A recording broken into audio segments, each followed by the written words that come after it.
भाग्य का खेल। एक गांव में पारो नामक एक गरीब विधवा रहती थी। उसका एक पुत्र था।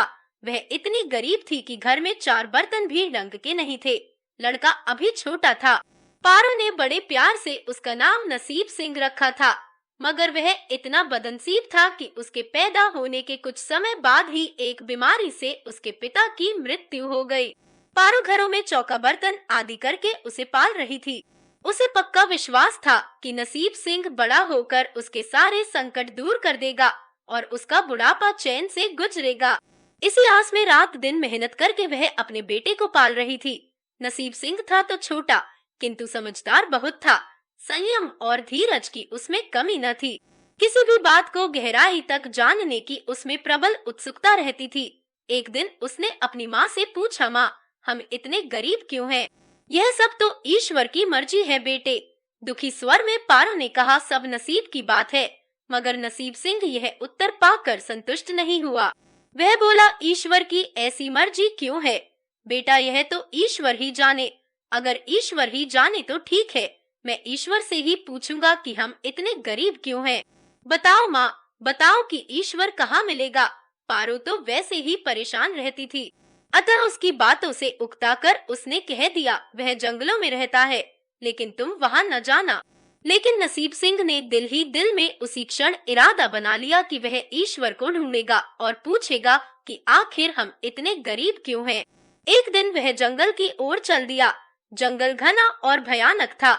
चलते चलते नसीब सिंह बुरी तरह थक गया, मगर भगवान की परछाई भी उसे दिखाई नहीं दी। अतः वह थक हार कर पत्थर की एक शिला पर जा बैठा और सोचने लगा कि भगवान तो यहाँ कहीं नहीं है। आखिर गरीबी दूर कैसे हो?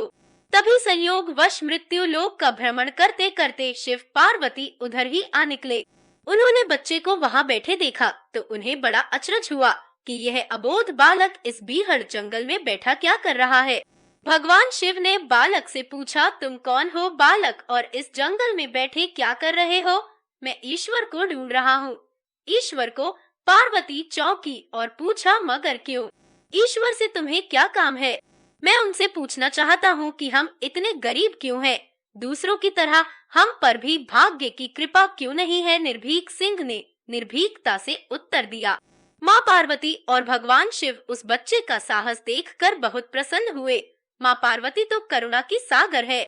उन्हें उस बच्चे पर बड़ी दया आई और भगवान शिव से मुखातिब होकर बोली, प्रभु, इस बालक का कुछ कीजिए। हम कुछ नहीं कर सकते पार्वती, क्योंकि इसके भाग्य में यही सब लिखा है। भाग्य देवता के लेख के अनुसार इसे ऐसा ही जीवन भोगना है। नहीं नहीं स्वामी, आपको कुछ करना ही होगा।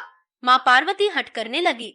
जिद ना करो पार्वती, यदि हम उसे कुछ दे भी देंगे तो वह इसके पास नहीं रुकेगा। इसे वैसा ही जीवन जीने दो जैसा भाग्य देव चाहते हैं। नहीं प्रभु, इसकी गरीबी दूर करने के लिए आपको इस पर कृपा करनी होगी। जब माँ पार्वती जिद करने लगी तो भगवान भोले शंकर ने बच्चे को एक हार दे दिया। हार पाकर नसीब सिंह बहुत प्रसन्न हुआ और खुशी खुशी अपने घर को चल दिया।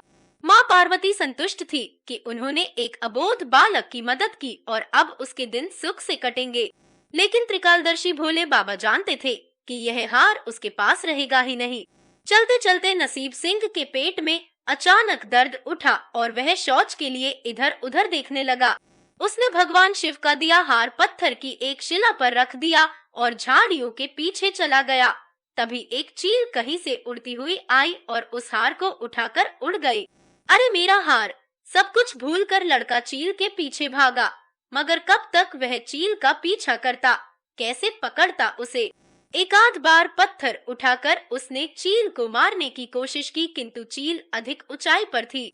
कुछ ही पलों में चील उसकी नजरों से ओझल हो गई तो वह बड़ा दुखी हुआ और रोते रोते अपने घर की ओर चल दिया। घर पहुंचकर उसने माँ को सारी बात बताई, मगर पारो को उसकी बात पर बिल्कुल भी विश्वास नहीं हुआ। हाँ, उसकी बात सुनकर थोड़ी सी उदास अवश्य हो गई, लेकिन नसीब सिंह माँ की उदासीनता देखकर हतोत्साहित नहीं हुआ। उसने मन ही मन निर्णय लिया कि वह कल फिर वही जाएगा और भगवान शिव पार्वती को अपनी विपदा सुनाएगा। उसका विश्वास था कि भगवान शिव उस धूर्त चील को अवश्य ही दंड देंगे। भगवान शिव ने पार्वती से कहा, देखो, उसके पास कल वाला हार नहीं रहा, उसे एक चील ने उड़ी है और दूसरा हार पाने व उस चील को दंड दिलवाने की इच्छा लिए वह लड़का आज फिर आया है। पार्वती देवी ने फिर भगवान शिव से प्रार्थना की, आप चाहे चील को दंड दे या न दे, किंतु इस लड़के की सहायता करके इसकी निर्धनता दूर करे। हम अब कुछ नहीं कर सकते देवी, यदि तुम जिद करती हो तो हम ब्रह्मा से कहते हैं, वही इस बालक की कुछ सहायता करेंगे। कहकर भगवान शिव ने ब्रह्मा जी को बुलाया और सारी बात बताकर आग्रह किया कि आप ही इसकी कुछ मदद करें। तब ब्रह्मा जी ने लड़के को हीरे की एक अंगूठी दे दी।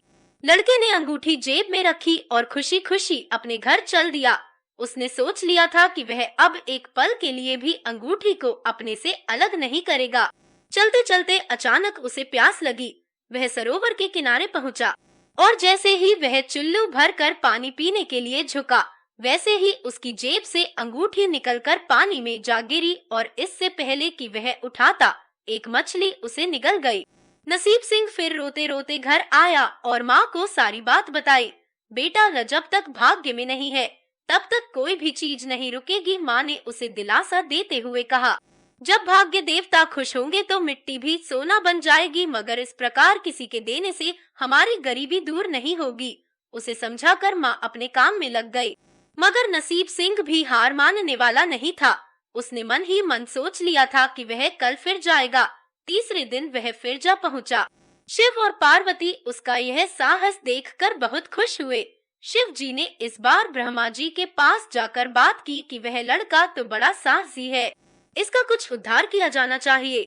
तब ब्रह्मा जी ने सलाह दी कि हमें भगवान श्री हरि के पास जाना चाहिए, वही इसका कोई हल बताएंगे। अतः वह श्री हरि के पास जा पहुँचे। पूरी बात सुनकर भगवान विष्णु ने नसीब सिंह को कुछ हीरे दिए। हीरे पाकर वह बहुत खुश हुआ और इस बार बिना कहीं रुके उसने सीधे अपने घर जाने का निश्चय किया, क्योंकि 2 बार उसकी चीजें खो चुकी थी। जब वह घर पहुंचा, माँ घर पर नहीं थी।